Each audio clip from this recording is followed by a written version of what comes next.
Ever feel like you've seen it all?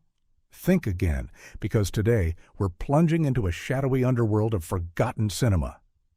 These are the 15 1970s occult detective films you've never heard of, each one a razor-sharp blend of noir, supernatural intrigue, and mind-bending mysteries.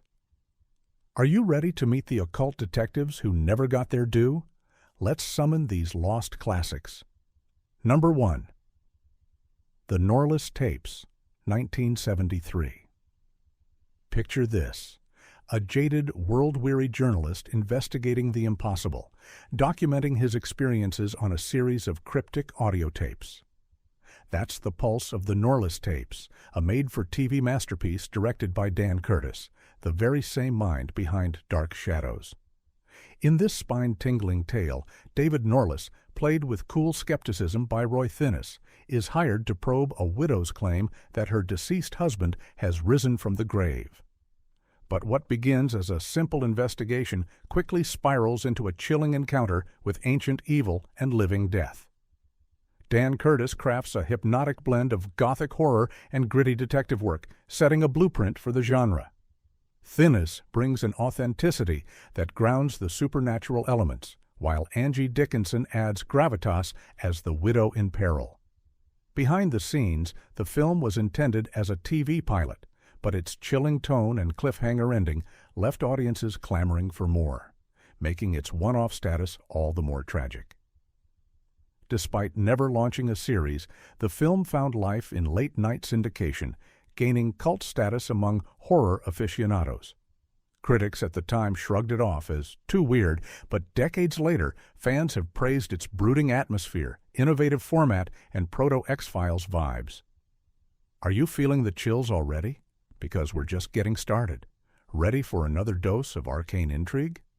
Number 2. The Nightstalker, 1972. Before Buffy, before Constantine, there was Carl Kolchak, the wisecracking, stubborn reporter played by Darren McGavin in The Nightstalker. This ABC TV movie, produced by horror maverick Dan Curtis and penned by Richard Matheson, electrified audiences with its gritty Las Vegas setting and razor-sharp wit. Kolchak, investigating a string of bizarre murders, discovers the killer is a real vampire, forcing him to walk a tightrope between skepticism and terror. McGavin's performance is a tour de force, channeling Bogart's tough guy persona with a supernatural twist. Simon Oakland, as his beleaguered editor, brings comic relief, while director John Llewellyn-Moxie injects noir shadows and neon menace into every frame. Behind the scenes, the project was a gamble for ABC, but it paid off in spades. The Nightstalker became the highest-rated TV movie of its year, pulling in a whopping 33.2 share of the national audience. Critics adored its wry script and relentless pacing. But its real legacy? The birth of Kolchak, the Nightstalker, a series that would inspire future cult hits like The X-Files. Are you loving this so far? Because our next pick gets even weirder. Number 3. The Mafista Waltz, 1971. Enter a world where high society masks dark rituals and music is literally the devil's work. The Mafista Waltz, directed by Paul Wendkos, stars Alan Alda in a rare horror turn as Miles Clarkson, a failed pianist who befriends a reclusive maestro, only to be drawn into a web of diabolical sorcery and soul-swapping. Jacqueline Bisset dazzles as Miles's skeptical wife, slowly unraveling the sinister truth behind their newfound success. The screenplay, based on Fred Mustard Stewart's novel, is a fever dream of occult symbolism and psychological dread. Wendkos amps up the surreal visuals, mirror reflections, swirling shadows, and haunting piano motifs to create an atmosphere that's both elegant and nightmarish. Fun fact, the film's hypnotic musical sequences were inspired by real-life stories of composers dabbling in mysticism. At the box office, it was only a modest success, grossing just over $1 million, but it earned a following thanks to late-night showings and bootleg VHS tapes. Critics were divided. Some praised its elegance, others found it too strange. But in retrospect, the Mafista Waltz stands as an achingly beautiful, mind-bending gem. How about that for some Baroque chills? And we're not even halfway through our seance of cinematic treasures.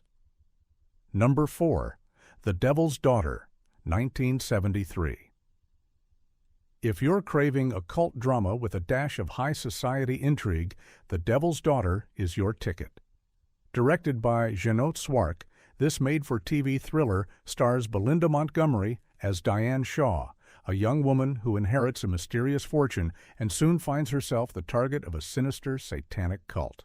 With Shelley Winters chewing scenery as the ominous Lilith Malone and Robert Foxworth as the enigmatic love interest, the cast oozes charisma. Swark, later known for Jaws 2 and Somewhere in Time, directs with a sure hand, turning suburban landscapes into arenas of paranoia and hidden menace. The movie's production was famously rushed, shot over just a few weeks to capitalize on the occult craze sparked by Rosemary's Baby. Although ratings were strong, critics dismissed it as another devil movie, and it vanished into obscurity, until horror fans revived it through midnight screenings and online forums. Today, its melodramatic set pieces and shock twist finale make it a cult favorite for those who love their chills with a touch of 70s melodrama. Are you ready for more shadowy investigators and unsung masterpieces? Drop a like if you are, because film number 5 is an absolute deep cut. Number 5. The Spell, 1977. Who says all detectives wear trench coats? Sometimes they're desperate mothers, as in The Spell, an eerie, under-the-radar TV movie directed by Lee Phillips. Susan Myers stars as Rita, a bullied teen who unleashes supernatural revenge on her tormentors, while Lee Grant plays her mother, slowly piecing together the terrifying puzzle behind her daughter's powers. The cast is a who's who of 70s television, with Helen Hunt in an early role and James Olsen as the troubled father.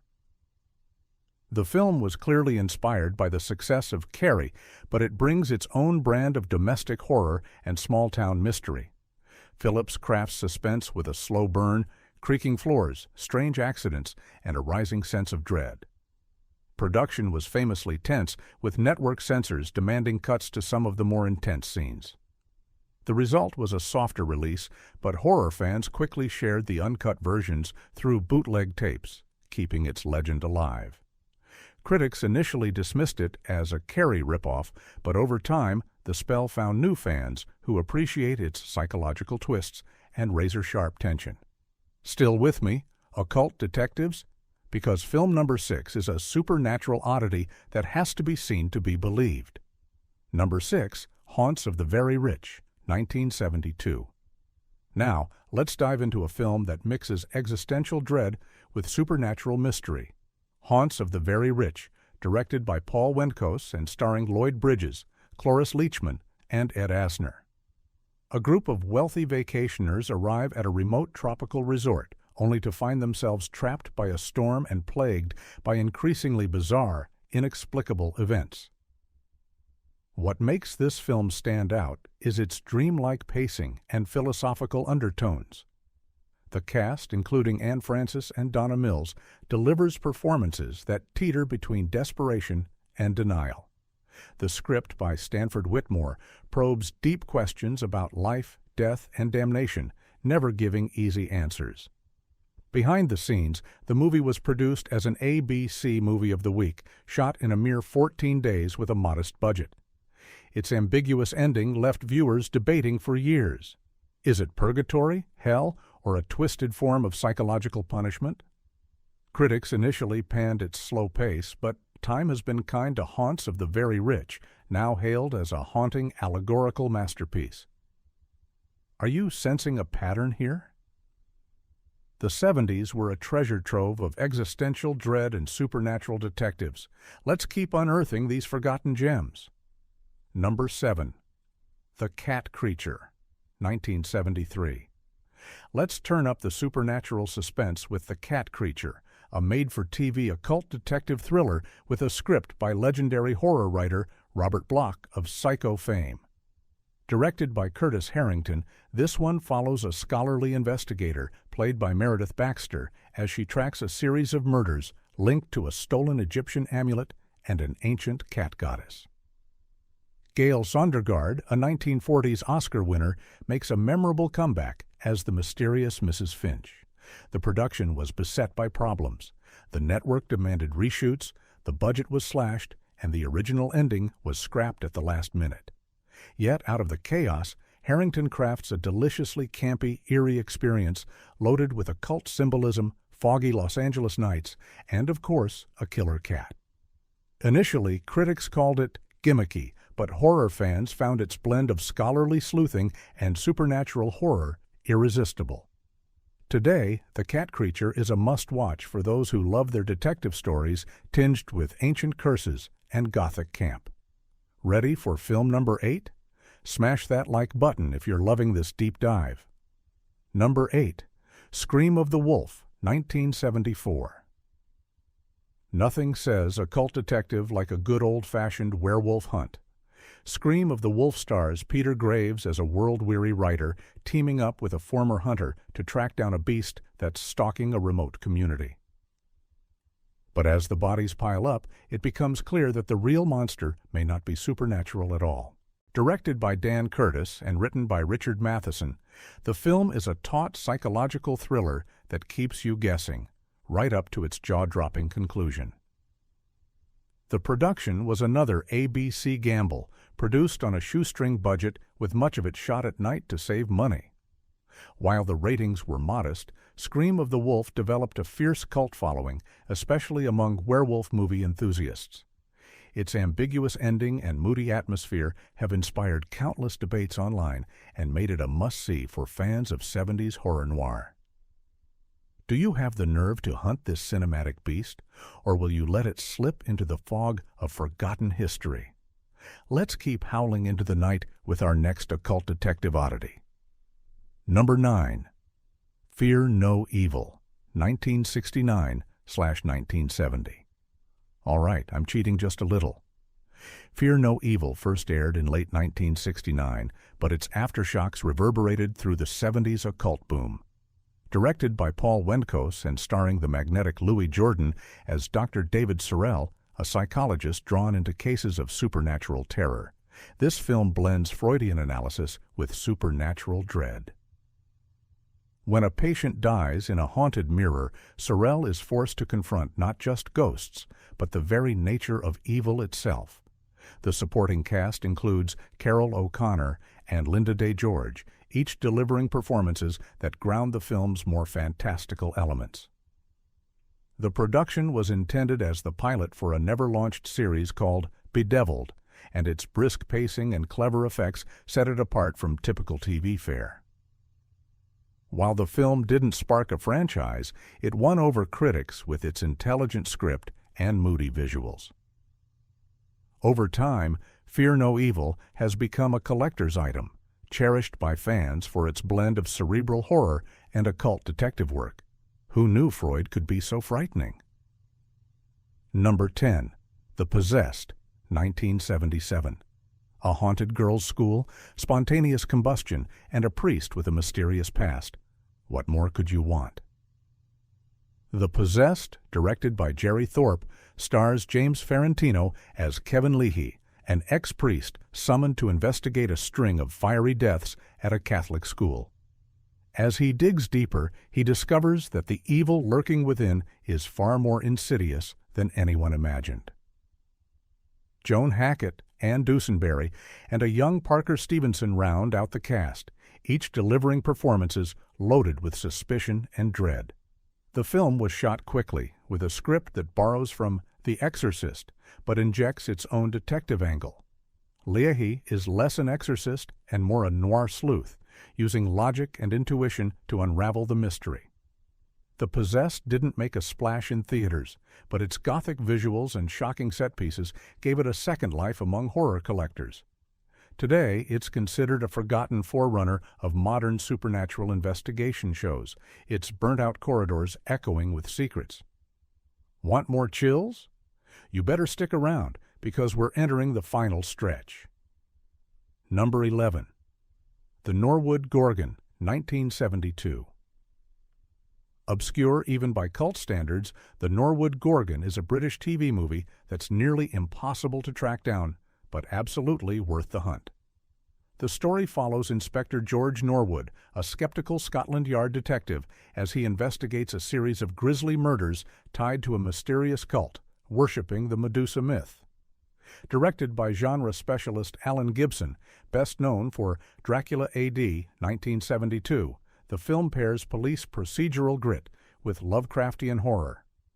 Judy Bowker gives a mesmerizing performance as the enigmatic cult priestess, while the eerie London locations add fog-drenched atmosphere. Behind the scenes, the movie was shot in just 3 weeks with a cast that included several Hammer horror alumni. Critics barely noticed its release, but VHS collectors and genre fans have elevated the Norwood Gorgon to cult status. Its blend of ancient mythology and 70s police drama is irresistible, and a must-see for fans of occult detectives with a British twist. Who else is scribbling down titles to watch tonight? Number 12, Dead of Night, 1977. Not to be confused with the 1945 classic, this American TV anthology film boasts 3 spine-tingling tales, with the middle segment, Bobby, delivering a punchy occult detective narrative. Directed by Dan Curtis, Bobby follows a grieving mother who dabbles in black magic to bring her son back from the dead, only to unleash a terrifying evil that must be investigated and contained. The anthology format allows for a blend of horror subgenres, but it's Bobby that steals the show, thanks to strong performances from Joan Hackett and Lee H. Montgomery. The script, again by Richard Matheson, is razor-sharp and loaded with emotional gut punches. Production was tense, with weather delays forcing reshoots and budget overruns, but the result is an atmospheric, dread-soaked classic. Critics called it uneven, but praised the chilling second act. Over the years, Dead of Night has become a beloved cult artifact, especially for those who crave their occult detective tales short, sharp, and shocking. Still with me, thrill seekers?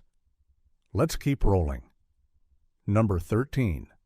The Ashtree, 1975. Number 70's Occult list would be complete without a nod to British television's Gothic horror boom. The Ashtree, part of the BBC's A Ghost Story for Christmas series, adapts an M.R. James tale about Sir Richard Fell, an investigator who inherits an old estate cursed by the ghost of a witch and her demonic familiars. Director Lawrence Gordon Clark paints a portrait of creeping dread, all misty moors and candlelit corridors. The cast is small but exceptional, with Barbara Ewing as the spectral antagonist and Lalla Ward lending 70s glamour. Shot on a shoestring budget in Suffolk, the film's eerie atmosphere and ambiguous horrors have won it a devoted following. At the time, British critics praised its literary roots, but bemoaned its lack of jump scares. Today, The Ashtree is hailed as a masterclass in atmospheric horror, essential for anyone who loves their occult detectives steeped in English folklore. Feeling nostalgic yet? We're almost at the finish line. Number 14. Spectre, 1977.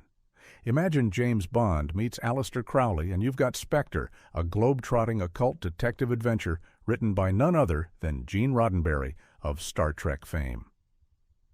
Robert Culp stars as William Sebastian, a Holmes-like detective who, with his Watson-esque sidekick Dr. Hamilton, investigates a series of satanic rituals in swinging London. Roddenberry envisioned Spectre as the launchpad for a new TV series, blending police procedural with ritual magic and secret societies. The pilot, directed by Clive Donner, boasts international locations, sexy seances, and occult iconography galore.